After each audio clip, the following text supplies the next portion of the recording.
Good evening, gentle listener, and welcome to Distractible. This episode, it's another soul searcher about crippling cortisol, as Weepy Wade suggests socializing, pouncing on procrastination, and playing with balls. Butch Bob blasts being bummed, and maligns Mark's mentality and pseudoscience. And mesmerizing Mark stands for stoicism, and Sam gums on gabbers and gives tribute to tea.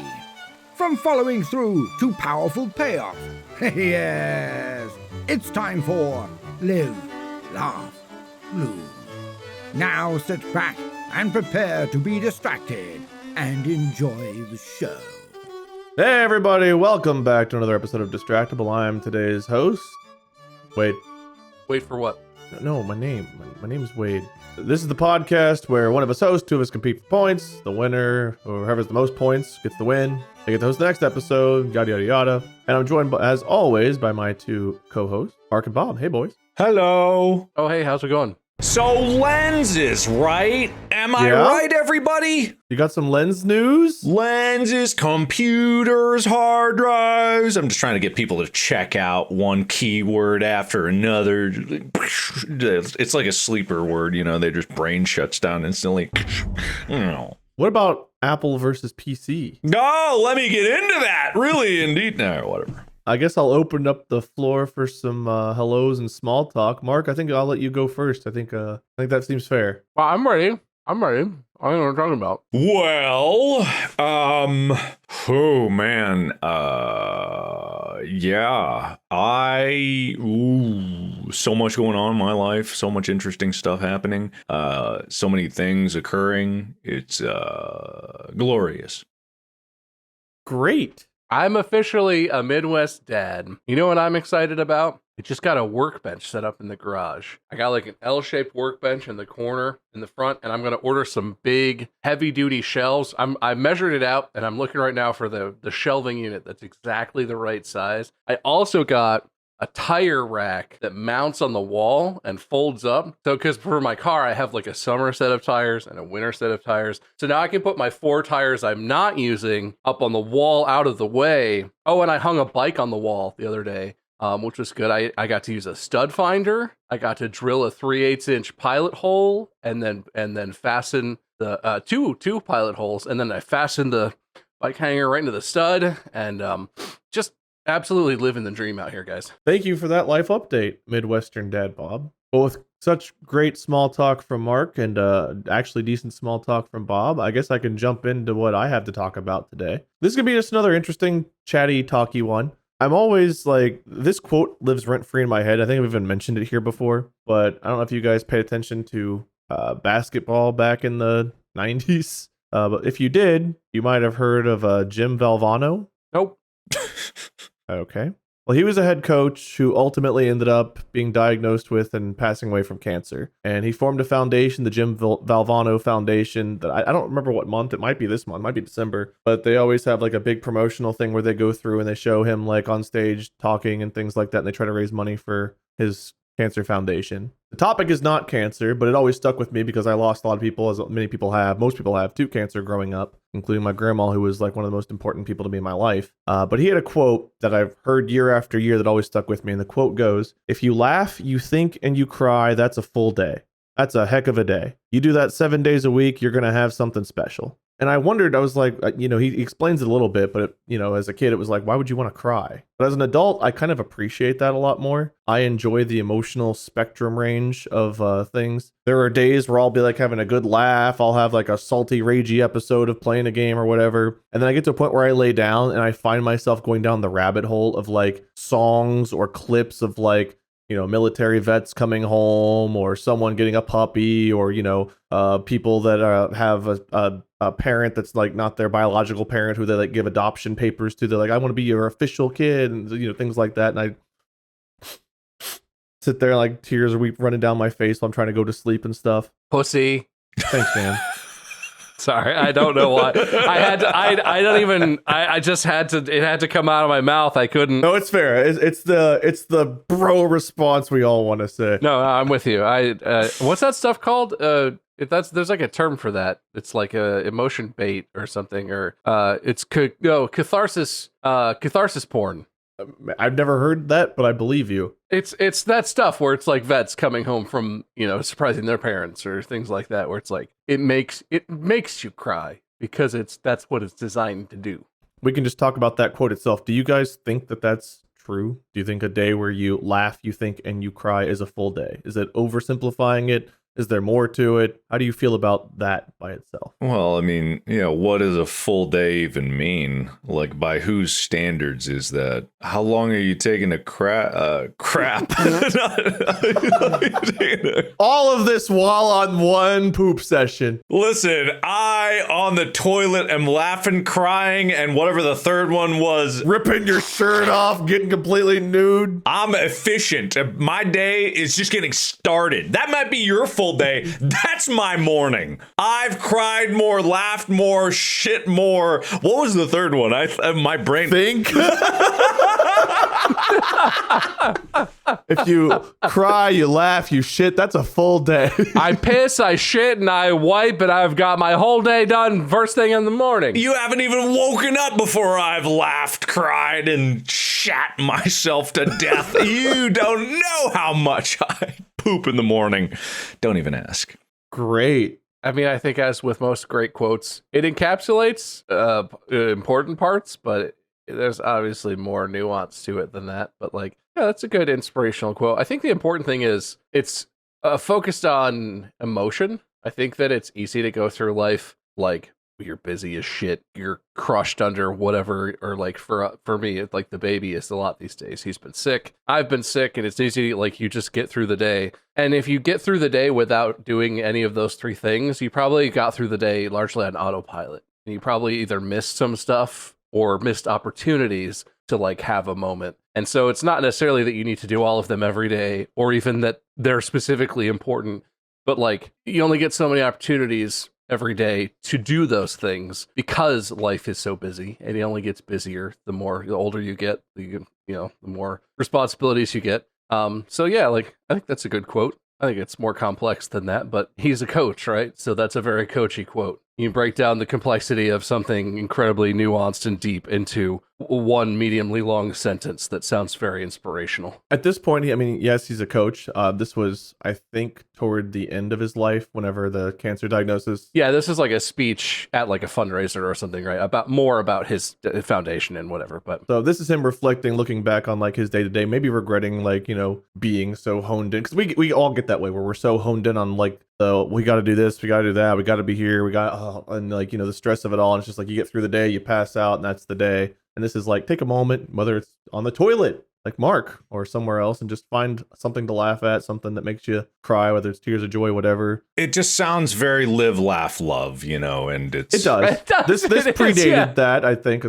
Maybe it didn't. I don't know. I don't know. When did live, laugh, love become a popular quote? It's always been. Live, laugh, love is of the ether. Anyone who knows the secrets of the universe knows that that's the eternal truth we all have been born unto. 1904. That definitely predates my quote. Never mind. You're right. From a poem, apparently, it was where it became well known. I think it's interesting that a guy who was a coach, who was presumably an athlete, who was in that culture, and also, I am assuming, I don't know this person, but like, he's a coach, so I assume he's like he's a dude. He's guys being dudes, right? Yeah, just a guy. His quote is very focused on the emotional parts of life, as just generally speaking, I think is an interesting perspective, because I think a lot of guys are taught to sort of press that down. You keep those emotions down so you can focus, so you can get stuff done, whatever. And I'm sure he experienced that in the culture of athletics. Competitive sports are very much that way. You want to ride the highs, but you don't want to let the emotions drag you down, that sort of thing. But like, I think that's something that happens as you get older. And I've seen this in like my parents as they've retired or they've gotten older or whatever. People realize like, oh, you know what? Actually, the emotional parts of life are actually pretty sweet.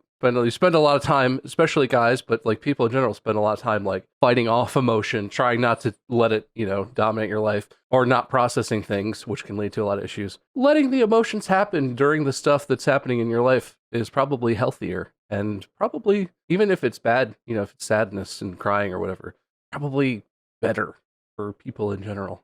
I think that mental toughness And not feeling things in certain times is actually valuable. Yeah, it's the time and a place thing, maybe. Okay, in all honesty, there's kind of a thing that I do actually believe in here. When it comes to a lot of what I see on social media and conversations is like people encouraging people to take like mental health breaks and prioritize their mental health. And I perfectly agree with that. And I think that is important. However, to me, there is nothing more satisfying than lighting myself on fire for my art, right? So there is a counter to that where I am willing to like grind myself against the wheel because I'm going to make something. And there actually is value in pushing yourself to the brink of failure, hopefully not going past that, but you don't know your limits until you get there because you're trying to do something. And it's not easy. And there is a kind of like toughness that you need to get there. I'm not talking about like,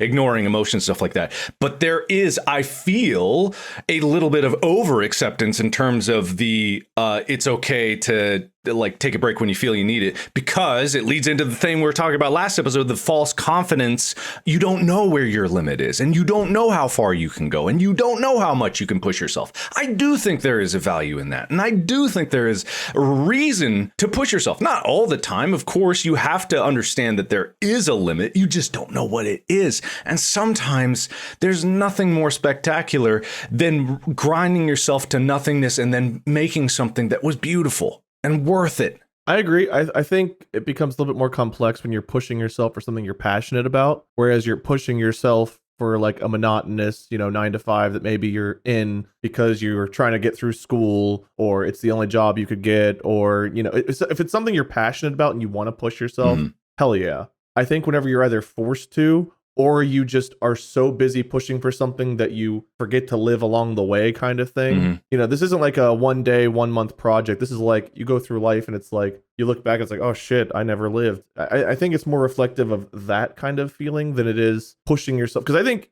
through pushing your project, through pushing something you're passionate about, creative about, you can experience those things. If you're thinking about what you're doing, you're trying to make the best thing you can. I've been on projects with you. I know there's plenty of laughter to be had. If someone fucks up, there's not like a, what the fuck are you doing? Take it from, you laugh about it. There's like, you have a blooper BTS for a reason. It's like, someone fucks up, it's funny. We laugh about it. Unless there's 8 minutes left on the set and everyone's about to have to go home. And then we really need to get this take. So please stop messing up that one line. Can't you just remember one sentence? Please, Bob, it's one sentence. Or you have to get that night shot in and everyone's going to the airport afterward, but there's a helicopter flying overhead and planes taking off. And you just can't quite get Bubba and Wubba in because of external factors beyond your control.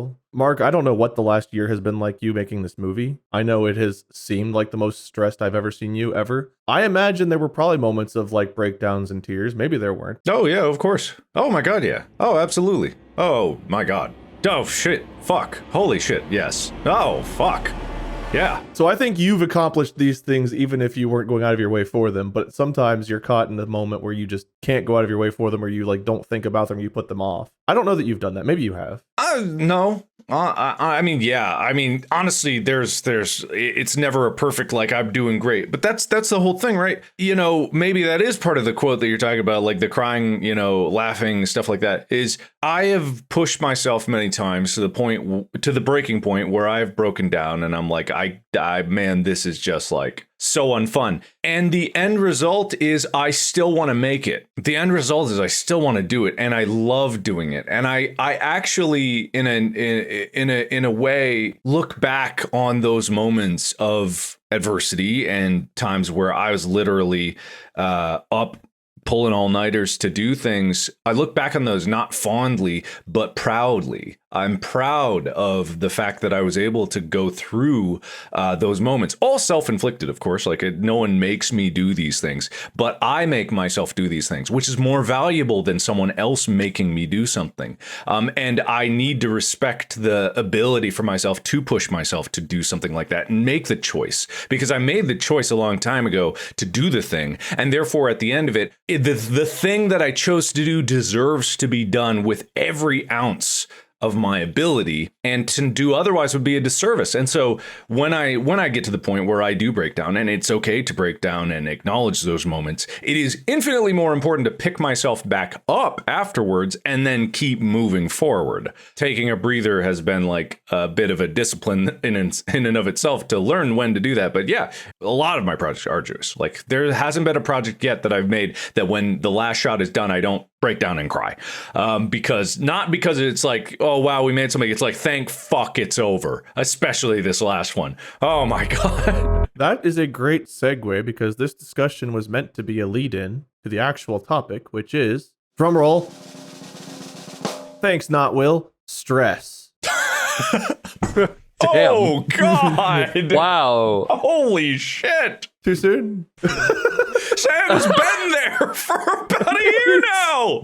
I know, but the joke is we always just yell at Will, right? Now we got to incorporate. Sam is Will now. Now Sam is Will. Now we yell at Sam. Yeah.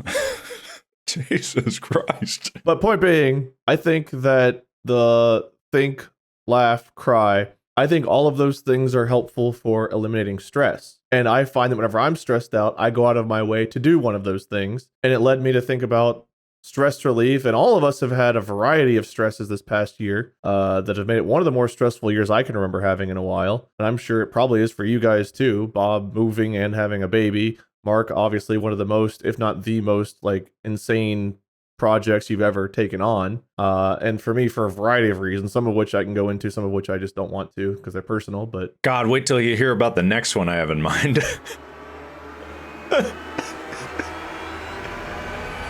I don't know if I want to hear, man. I need a year before I hear your next idea. But anyway, I think stress and what we do to deal with it, I think that's something people ask me about a lot whenever I'm streaming, is how we deal with stress and things. So I figured, I don't know if we've talked about it here, but I don't think we have. So stress. I have the most Mark answer that I've ever had, Oh, boy. or anything we've ever talked about. I'm ready. So this is channeling my inner Mark on this one. You know what I think about stress and how to deal with it? Don't. If you're doing something that's stressing you out, stop being stressed. Just do the thing. If you're just sitting there wallowing in your own stress and it's really getting you down, stop stressing. What are you stressing about? Just do the thing. Thinking about the asteroid doesn't make your stress any more real or something like that. Though stress is a weird thing for me.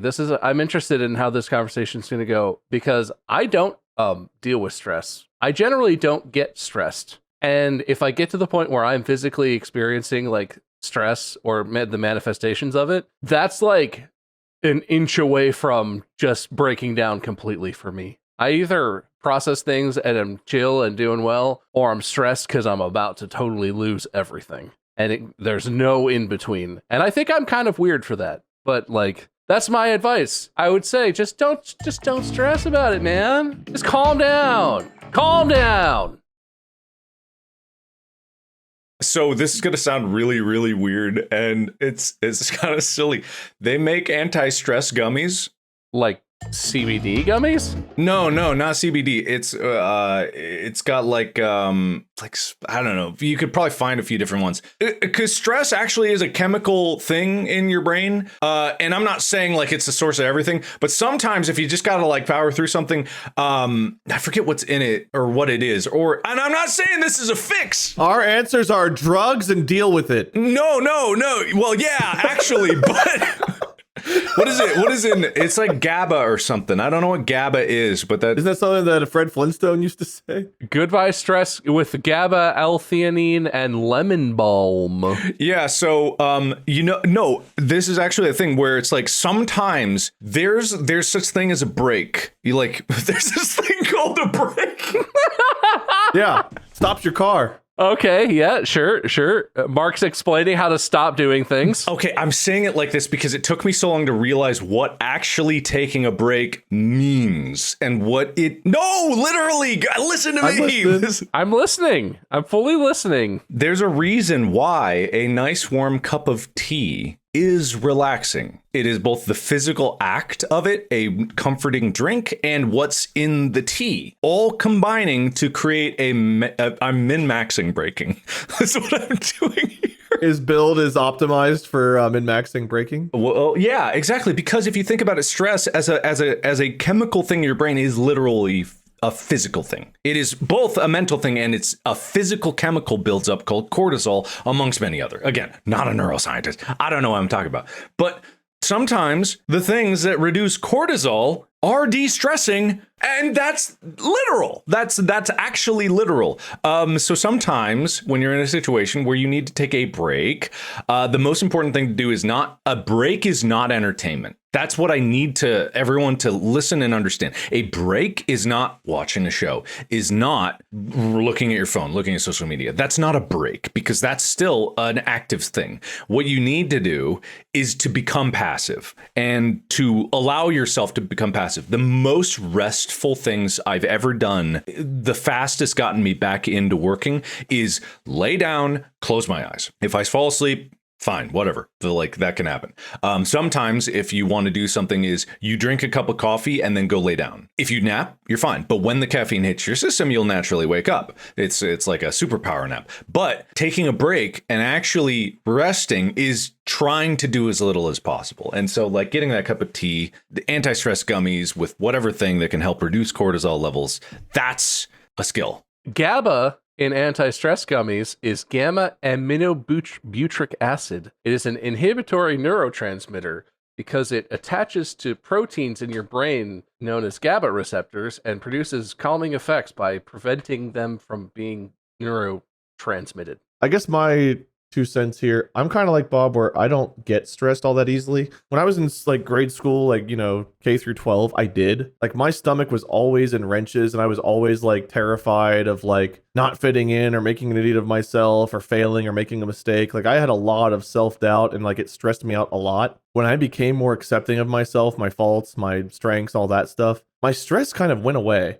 And sure, there's day-to-day stresses sometimes, or there's like deadline stress or this or that come up. I think that stress and anxiety are 2 very different things. And I feel like I get stressed every now and then about specific things. And I know I'm a procrastinator and I work better under pressure. So like whenever I do buckle down and just focus, whenever I know I've got a time limit and I buckle down and I focus, I do a better job because I don't let myself wander or drift or whatever. I just am doing the thing. But I don't get it all that often. When I do, typically the best thing for me to do is to finally buckle down and get the thing done that I need to get done. If I'm stressed about falling behind on like making phone calls for getting health insurance or for, you know, I got to change an address because we moved and it's like, oh, time's running out. I got to really get that shit done. For a few days, I will have that like, really need to do that thing. Why didn't I do it today? I guess I'll do it tomorrow. And I'll have that. And then what fixes it is when I actually do the thing. But I think that that's different than an anxiety where you'll have like that stressful feeling for almost like no quote unquote reason. There's not like a solid, I need to do this and it'll go away reason. Whereas stress, I feel like a lot of times,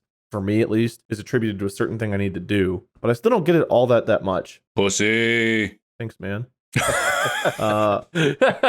What helped me growing up was sports. Playing basketball, like not necessarily going and playing like in a league, but just grabbing a ball and going and shooting a hoop and like, I don't know, thinking through my frustration. Do you guys play out scenarios in your head sometimes where like you'll have a conversation with somebody or you'll do something and like you play that scenario out in your mind and you're like, oh man, it'd be really cool if I did that. Can't wait till I get the opportunity. And the opportunity comes, you don't do whatever that is. But like, you're like, damn it, why couldn't past me have done that? Yeah, shower arguments. So like I would have those, but while playing basketball. Nowadays it's I don't listen to music a lot, but listening to music can help. Socializing with people, playing games with people, finding different downtime activities to just kind of like laugh, cry, whatever. Those moments do help me de-stress, doing things like that. But I think like I'm kind of with Bob where nothing helps me more than just doing the thing that needs to be done. If it's something you can just tangibly do like that. If it's just like pay this bill, putting it off is easy for me. Doing it always helps. And I'm always like, fucking could have saved myself 2 days of worrying about this if I just called the goddamn vet 2 days ago or whatever it is. Well, there we go. We solved stress. So just don't be stressed. Or if you are stressed, take a nap. I've not tried that one. I always have trouble falling asleep, but I always feel tired during the day. Here's the thing. You don't need to fall asleep. This is what I discovered in my polyphasic sleeping experimentation. Obviously, people have known there's different levels of sleep. There's different depths of sleep. The simple act of closing your eyes reduces such a mental processing load on your mind because When your eyes are closed, you're not intaking information. When you are intaking information, nerves are being stimulated. So the optic nerves are being stimulated. They send information back into there. That is an active process that is occurring in your eyes and to your brain. Simply closing your eyes and laying down is the first stage of sleeping. Does sound matter? Do you want to like not have music? You want to be like in a quiet place, like you're trying to sleep, or playing music, or yeah, quiet preferred. It's the same thing with your ears. When you are taking in sound, the nerves are being stimulated. It is sending information into your brain. That's why have you ever been in a isolation chamber? What is it? Sensory deprivation chamber? The hyperbolic time chamber in Dragon Ball Z. Have you been in that? I have not. I would love to. No, but it's like it's meant to. It feels so strange because you're actively closing off sensations to your body, and by reducing the information load, you reduce the processing load, and then your brain can actually rest. It's like with your heart, it can't stay at 150, 180, 200 beats per minute forever because that stresses the heart. It needs to go down. It's never, if it goes to zero, you're dead. So that's not what we're looking for. But resting is important. And so when you lay down and close your eyes, you understand that you don't need to fall asleep. That will be infinitely more restful and ended up with me falling asleep much more than it ever did. I don't encourage polyphasic sleeping. I didn't get through the hallucinatory period, and that period was very, very strange and bizarre. And I didn't like it very much. And also, it actually, I don't even know if polyphasic sleeping can work long term. I know some people have tried it. It is so hard. I did it for 3 weeks, but it did teach me that just laying down and resting and closing your eyes is rest. And that's what I mean by like de-stressing and turning off your brain for a little bit. That's what a break is. That's what a break should be. Just turn your brain off for a second. I gotta preface this with what Bob said last episode too. We are not experts in this field, and we might be missing the mark entirely. This is more so just opinions on how we deal with things, which might be very wrong. No, I'm right. Wait, what the fuck? Yeah, no, Mark doesn't know what he's talking about. Wade's right to disclaim that. I'm not saying you are necessarily wrong. I'm just saying in general, we don't know for a fact. Are you an expert? No, I don't need to be an expert to tell you my actual experience. No, I'm not saying that your experience is wrong. I'm just saying your experience might not be for everyone. We can't claim that it is. Your experience isn't wrong, Mark. It's invalid. Everyone needs rest. What are you talking about? You don't need to be a scientist. Okay, listen, there's something very, look, I'm not telling you about the science of sleep. I'm telling you how to take a break.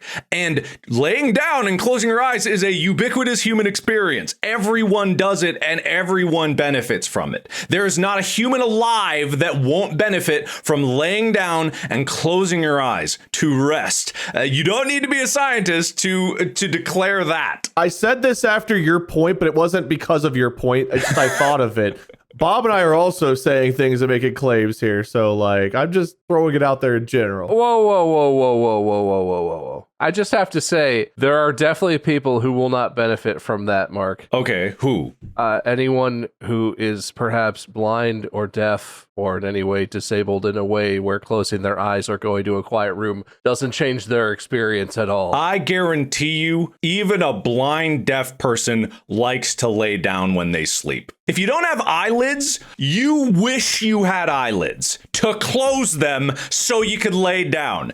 And I'm saying, if someone doesn't have the ability to close their eyes or their eyes are sewn shut, sure, in that rare circumstance. But I'm saying it's a universal human thing where closing your eyes and laying down is restful in the same way. What a sweeping generalization, Mark. Yeah, no, I think Wade was right. Mark is wrong on this one. I'm totally willing to die on this hill that people like to lay down and close their eyes. If you want to qualify it, I cannot wait for one person in the subreddit to like be like, I hate laying down. I don't care. They're wrong. I'm willing to stand on the hill that person is wrong. I like to sleep sitting down. Do you close your eyes? Who out there is like standing up stock straight? I'm so rested. If I could sleep standing up with my eyes open, I absolutely would. I want someone to prove me wrong in that scenario, because I am so willing to actually go out on a limb and believe that I'm right, that I'm not even going to qualify it the tiniest bit. My disclaimer was not for you. It was just in general. We are not stress experts who can tell you how to cure your stress because we don't know what stresses you. And there's a lot of factors we may not know. That was it. It was not about you. I know it came after what you said, so it seemed like it was, but it was not. I am also disagreeing with this. Okay, Mark might be an expert. I am not. You don't need to be an expert to understand the information from experts. This is the thing. Yeah, you can understand and take, because if you can't trust people that are experts in the field and you have to go to their information, be like, well, I don't really know, then you can't base your opinion on anything. So cortisol, as far as science declares right now, is one big factor in stress in the human brain. That is what the scientific consensus is, as far as I know. And yes, I could be wrong about that, but I have to. Well, what if there was a breakthrough right now? Then that would change. That's how science works. And then, so what you would have just said would be false because we missed the breakthrough because it just happened. Yes, that's the risk you're willing to take, but you have to be willing to take a risk at some point to plant your flag somewhere. And I say that cortisol is a chemical that is related to stress in the brain. Mark, this entire episode was an experiment to see how stressed we could get you. Oh, I'm fine. Watch. Hey. Wait, no. Hey. Can you imagine if we pulled that on one of us where like we did like an entire like long series of episodes where we were just trying to psychologically torment one of us in some way? Look, yeah, but I do firmly believe that there is like it's not a fallacy, it's another way. It's like there's a misnomer that you have to qualify everything, right? You don't have to qualify everything because you have to be able to put a basis in something, because if every opinion is qualified, then you don't actually believe in anything, and you need to have firm opinions, because that's how you build yourself up, is by having firm beliefs, because that's the bedrock of like the person that you are. And so with this simple thing of I'm willing to plant my flag on people like to lay down and close their eyes is just like, yes, I want to just reiterate that that's what I believe. And science could change about laying down and closing your eyes. Me saying that watching a video that makes you cry will help your stress go away, I feel like is not supported by fact. Maybe it is, but it's a claim I'm making with no basis in fact, which is why I said it. I think that there's enough scientific evidence to say that crying is a stress reducer. There might be, but I haven't done the research on it to be able to make that claim. All right, Bob, what was your stuff that you claimed so but Mark can plant his flag there too? Don't be stressed. Yeah. How do you feel about that one? I think science definitely would back the claim that if you just don't be stressed, then your stress levels will be lower because you're not being stressed. So like that one is that was probably more scientifically valid than anything Mark said. Oh, yeah, you're probably. And here's the thing that I already know people are going to say is like, cortisol is not the only thing about stress. And I'm going to say, yes, I said it was a part. I thought you were going to say pussy. Pussy. Just lower your cortisol, bro. No, it's like, yes, I know it's not the only part of it, and I don't know the rest of the parts, but I can believe in a part of something without understanding the whole. Oh, so that's the problem, Wade. Mark's argument is faith-based. He believes it. What were we saying? I don't remember. I got so caught up in making Mark mad that I forgot what we were talking about. You were making sure that everyone understood that Mark might be totally wrong and that you don't support his claims whatsoever. Don't take specifically what Mark said as opinionated or a fact. Take it as false and work from there. No reason other than he is Mark, and so don't trust him. Our trustworthiness goes like with our heights. The taller, the more trustworthy someone is. What was the topic that we were talking? It was just stress, right? I say the shorter, the more grounded they are as a person, the closer to the core of the truth. You're gonna be grounded if you keep interrupting Bob. It's stress. Okay. We talked about the live, laugh, think, and cry quote, and we kind of moved into stress from there. No, I think Mark pretty much covered it with the pseudoscientific bullshit. You leave me and my flat earth out of this. I believe that people lay down because they want to be one with the flat earth. How do you feel about people that lay on their stomachs or their sides to their back, Mark? Oh my God. I'm a stomach sleeper, so come for us, Mark. What do you got? Are you a back sleeper? No, I am, but I'm trying to become a stomach sleeper. It's a strange thing where it's like, I literally feel more comfortable laying on my stomach, but I can't seem to get my breathing right or my head's turned because I fall asleep on a massage table like nobody's business. I mean, it's meant for that because it's like it's warm and you're getting a massage and there's candles and it's just like there's that music playing and I'm just like I struggle not to fall asleep. Cut a hole in your bed for your face. Yeah, I know, right? So I've thought about what if I just buy a massage table for my bed? And no, why are you laughing? Why are you laughing? That's not a joke.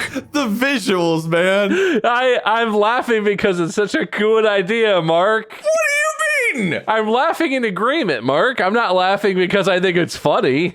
I don't think the evidence points to that. You just watch a nice romantic movie, the couple's like making out, they go to bed together, and they both just face plant in their face holes and go to sleep. But I mean, that's where I know I fall asleep. So what if why are you laughing? Mark Jr., you put your face down into your face hole right now. You'll get back in your massage bedroom and get on that table. Here's the actual physical reason why I want to change is because you guys know how my feet can go backwards, right? So when I lay in the bed, my feet just flop to the sides fully. They go flat on the sides, and that's bad for my knees overnight. So I wake up and my knees kind of hurt. And so most of the time I sleep on my side, but if I flop over on my back and just like I will literally wake up with knee pain because of the hyperextension. Why not just flip your pelvis backwards?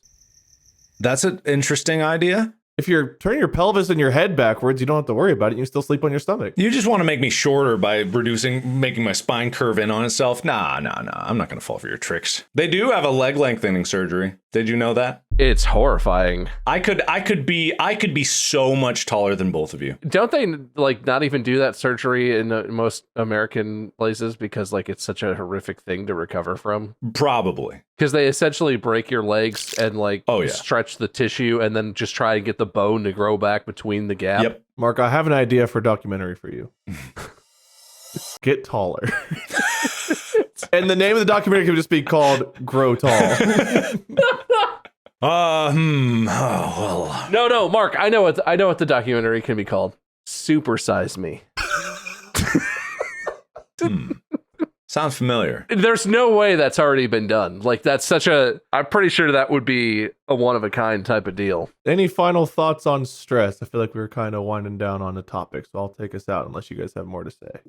You know what? I had this thought at the very beginning, and then we got into Mark's whole pseudoscience stuff.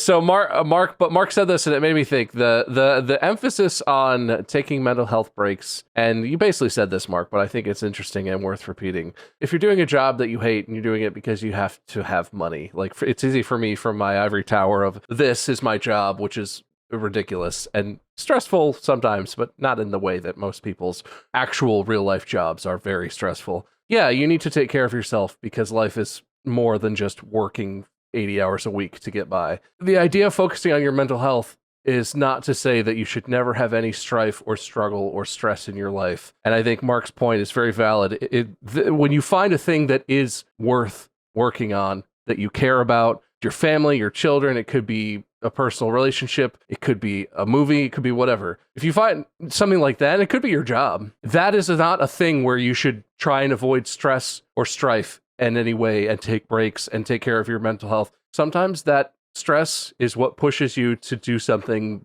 to the best of your ability. And if it's really worth it, and if it's not just your job you do to make money to get by, it's not bad to have stress. You just have to learn and know how to deal with it in a healthy way and how to use that to inspire yourself. But that's basically what Mark said, that it's been terrible. This movie you're made, whatever, has been like terrible. And like there were parts where I'm sure you want to just give up, but that makes it all the better because it gave you the determination and it gave you the drive and it made you feel that much better when you finished it, I'm sure. And when it finally gets released and everything, the payoff of that is partially because you went through so much to make it happen. So it's absolutely worth the stress and the struggle and the strife for something that's worth it. But not everything is worth it. Oh, absolutely. And it's also because I've had repeated experiences with this same process of escalating levels. I have built up to it. It's like the same thing. You would not run a marathon the day you decide to run a marathon. You would build up to it and train to it, and all that hard work pays off when you get to there. I've done other projects that have increased in complexity and increased in sophistication to get to this point, and I've learned on the way to make it more efficient, which is why I'm able to tackle something a little more complex each time, and then there's new challenges and come through. But that's also what makes life interesting, like tackling new challenges and learning new things, because if you just bash your head against a wall without learning how to do it,